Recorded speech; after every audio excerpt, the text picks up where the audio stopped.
মৰমৰ ছাত্ৰ-ছাত্ৰীসকল, সকলোকে মোৰ চেনেল ARB আছামিছলৈ স্বাগতম জনাইছোঁ। ছাত্ৰ-ছাত্ৰীসকল, আজি মই আলোচনা কৰিবলৈ লৈছোঁ একাদশ শ্ৰেণীৰ এৰাবিক ষ্টাডি নামৰ কিতাপৰ আদ-দাৰ্ছু চালিছ অৰ্থাৎ তৃতীয় পাঠ ফি ছিফাতিল্লাহি তাআলা নামৰ কবিতাৰ ১ নং প্ৰশ্নৰ প্ৰশ্ন উত্তৰ কেইটা। ولا تعجل بالقرآن من قبل أن يقضى إليك وحيه وقل رب زدني علما ১ নং প্ৰশ্ন আজিব আনিল আসআলাতিত তালিয়া বিল আৰাবিয়াতে অৰ্থাৎ তলৰ প্ৰশ্নসমূহৰ উত্তৰ আৰবীত দিয়া। ইয়াৰে ১ নং কুৱেশ্যন মান ইলাহুল আলামিন বিশ্ব ব্ৰহ্মাণ্ডৰ গৰাকী কোন? বিশ্ব ব্ৰহ্মাণ্ডৰ প্ৰভু কোন? জবাব অৰ্থাৎ উত্তৰ ৰাব্বুনাল্লাহি তাআলা ইলাহুল আলামিন অৰ্থাৎ আমাৰ প্ৰতিপালক মহান আল্লাহ তাআলা বিশ্ব ব্ৰহ্মাণ্ডৰ প্ৰভু।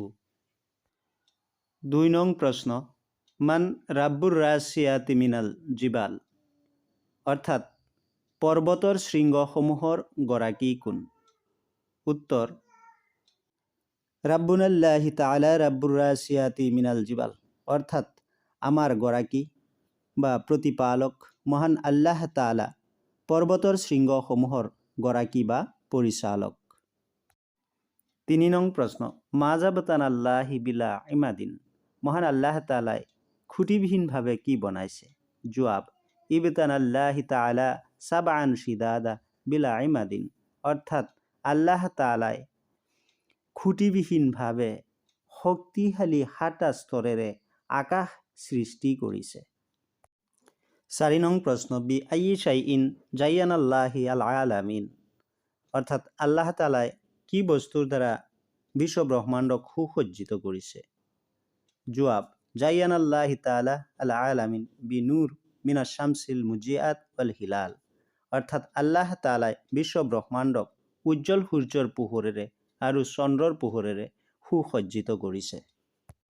৫ নং প্ৰশ্ন মাহিয়া আসাদু মিনান নিছাল তীৰতকৈ দ্ৰুতবেগী বস্তুটো কি?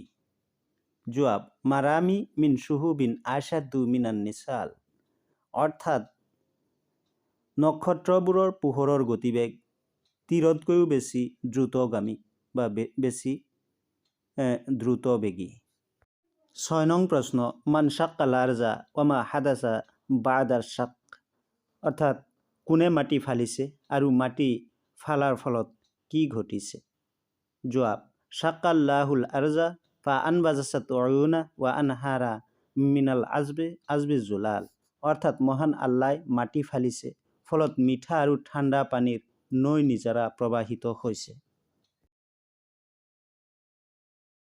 ৭ নং প্ৰশ্ন মাজা বাৰাকাল্লাহ ওয়া জাক্কা ফি নাৱাহি অৰ্থাৎ আল্লাহ তাআলাই নদীসমূহৰ উপকণ্ঠসমূহৰ ওপৰত কি বৰকত দিছে আৰু কি গজাইছে? জবাব বাৰাকাল্লাহ উয়ুনান ওয়া আনহাৰান ওয়া জাক্কা ফি নাৱাহিহা হাৰসান ওয়া মালান মহান আল্লাহ তাআলাই নৈ আৰু নিজৰাসমূহৰ উপকণ্ঠসমূহৰ ওপৰত আশীৰ্বাদ বৰ্ষণ কৰিছে আৰু সেই অঞ্চলসমূহত শস্য আৰু সম্পদসমূহ গজাইছে। ৮ নং প্ৰশ্ন মাজা ইয়াছিৰু ইলা জাৱাল অৰ্থাৎ কি বস্তু ধ্বংসৰ গৰাহলৈ গতি কৰিব? জবাব কুল্লু মুআম্মাৰ যুদ দুনিয়া ইয়াছিৰু ইলা জাৱাল অৰ্থাৎ প্ৰত্যেকটো সৃষ্টি জীৱ আৰু পৃথিৱীত যি আছে সকলো বস্তু ধ্বংসৰ গৰাহলৈ গতি কৰিব। ৯ নং প্ৰশ্ন মান হুৱাল্লাযী লা ইয়াফনা ওয়ালা ইয়াবলা কোন ধ্বংস নহ'ব আৰু নিশেষ নহ'ব? জবাব আল্লাহুল মুকাদ্দাছ জিল জালাল লা ইয়াফনা ওয়ালা ইয়াবলা পবিত্ৰ আল্লাহ যিজন মহিমাময় তেওঁ নিশেষ নহ'ব আৰু ধ্বংস নহ'ব। ছাত্ৰ-ছাত্ৰীসকল আজিলৈ ইমানতেই সামৰিছোঁ। তোমালোকে ভিডিঅ'টিত লাইক কৰিবা, শ্বেয়াৰ কৰিবা আৰু চেনেলটো যদি এতিয়াও ছাবস্ক্ৰাইব কৰা নাই ছাবস্ক্ৰাইব কৰি ল'বা। ধন্যবাদ।